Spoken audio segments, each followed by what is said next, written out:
Welcome to Coffee with Joe for Thursday, February 25th, 2010. Paul Krugman yesterday in the New York Times had an article. His article's called Martin Wolf Makes Me Look Like Pollyanna. And Martin Wolf is a columnist for the Financial Times. Can I read you a little excerpt from this article, Joe? Yeah, right, sure. What happens next? We can identify two alternatives, success and failure. This is Krugman quoting Martin Wolf. Unhappily, the result of what I call success would probably be a still bigger financial crisis in the future, while the results of what I call failure would be that the fiscal rope would run out, even though reaching the end might take longer than worrywarts fear. Yet the big point is that either outcome ultimately leads us to a sovereign debt crisis. And then Krugman comes in and says, I wish I disagreed. Either outcome that they can see leads us to a sovereign debt crisis, Joe. We're backed into a corner. There are no tools left in Paul Krugman's toolbox. Interesting, Pete. Interesting.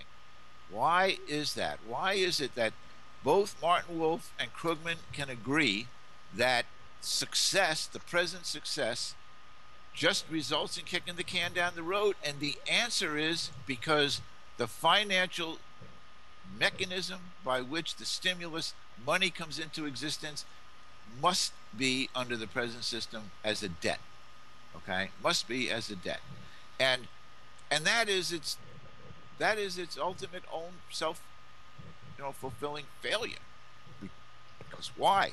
Because the entire crisis is brought about by the steamrolling, that is to say, ever larger and ever faster coming of the bubbles, the asset bubbles, snowballing of it. Okay, Pete. So they're kind of saying, well, pretty much the jig is up with that stuff. Because why? Because there's so much debt out there that it's impossible to see being able to service it. It's too great. Thus, the sovereign default, result, ultimate sovereign default result. Sovereign default, why? Because governments, especially national governments, when we talk about sovereign defaults, sovereign default, to be or not to be, that should be the question, Pete, okay? Should sovereign governments be capable of defaulting? No, they should not be capable of defaulting. The worst they should be able to do, Pete, by mismanaging their currency is a devaluation of their currency relative to other countries, other currencies. Excuse me. We've got two pontoons under us right now, Pete, that are keeping us from falling in. One is the change from mark to market accounting. Okay, so we don't have to recognize the true value to true negative value of all those debt instruments. That's one pontoon keeping us up. And the other is the stimulus. The other is the expansion of the money system by the Fed onto the into the economy. Now, this one system would be fine if we were actually creating the money debt free, Pete. Okay, we would be doing what we need to be doing, and that is to say, using the power of the government to do what it's supposed to do, which is to keep the economy going and to maintain our standard of living. That's the role of the government, Pete. Okay, that's the proper role of the government. But we've turned the entire monetary system over to the bankers. And to them, they have no interest whatsoever or no compunction against seeing the standard of living of the people to go down the tubes. Now, having said that, I want to avoid the criticism of we can go back to where we were, because we cannot, because we were in a bubble.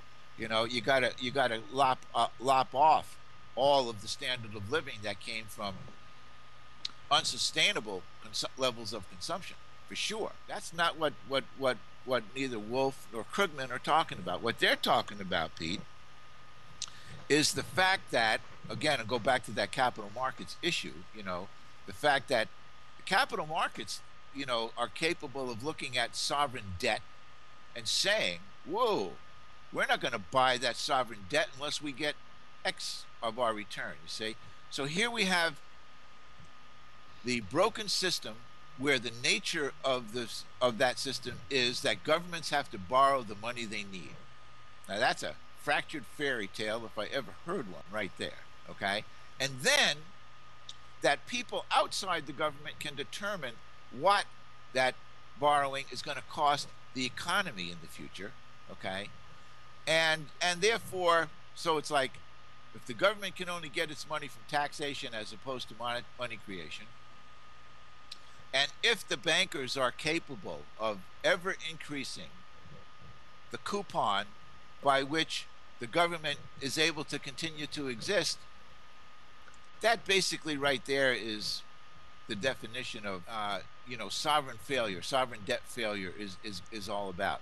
And it's avoidable, Pete. It's all avoidable through a new monetary system, through monetary transformation.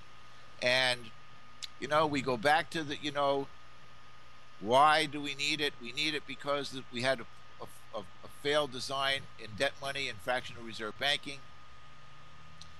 Go back to why the Chicago Plan people called the Chicago Plan the thing that would save capitalism, Pete. Okay? That's what they called it.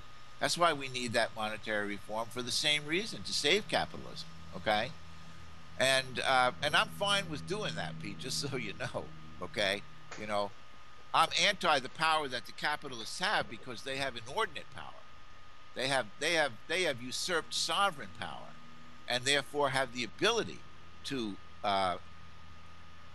put sovereigns, in debt and have a debt crisis of a sovereign nature, which we should not be able to have.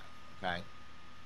So anyway, I do find it interesting that these guys, the financial wizards, Pete, the financial wizards. Yeah, it's interesting. I mean, I understand that monetary reform, issuing money debt-free, is outside of their paradigm somehow. But here they realize that we're backed into a corner, right? The system cannot go forward. There is no solution other than sovereign debt crisis. You'd think at that point, maybe they could open their minds and say, are there any other ideas out there? Exactly. Yeah. Or they could say, we're backed into a corner, short of if one of these crazy ideas like monetary reform might work or something like that. Maybe next week we'll look into that. Right. But no. Well, we know, Pete, it's going to happen. Pete, let's look at it this way. Yeah, but look how close we are, Pete, to actually getting there. Okay, that's why I look at it. A couple of weeks ago, you had Mervyn King, the governor of the Bank of England, saying we need to look at the narrow banking, structure, the narrow banking structure, and to go to full reserve banking. Now, if you go to full reserve banking, Pete, there's no money creation by the banks. Okay, so by definition, full reserve banking, there's no money creation by the banks. So then somebody has to create the money. There needs to be a vehicle for creating the money. So right there opens up the door to monetary reform, full monetary reform, with the government using its budgeting process to create the money that's needed, and from there, transition. And secondly, Pete, we know that the monetary reformers in England and Great Britain are preparing a campaign exactly for monetary reform that's more expansive than what Mr. King was looking at. So we're there. And in this country, Pete, we've got Dennis Kucinich, arming himself, making statements, recently on Fox News, and anywhere else that he's going to be talking, because I think Dennis Kucinich, is the one of the few progressives in the country who sees the monetary system and the debt money system for what it is. So I kind of feel, Pete, like the pieces are coming together. We have to be steadfast, in terms of our efforts to keep putting the alternatives out there, and that's why we're here, and that's why I'm glad to be here every week with you talking about this, Pete.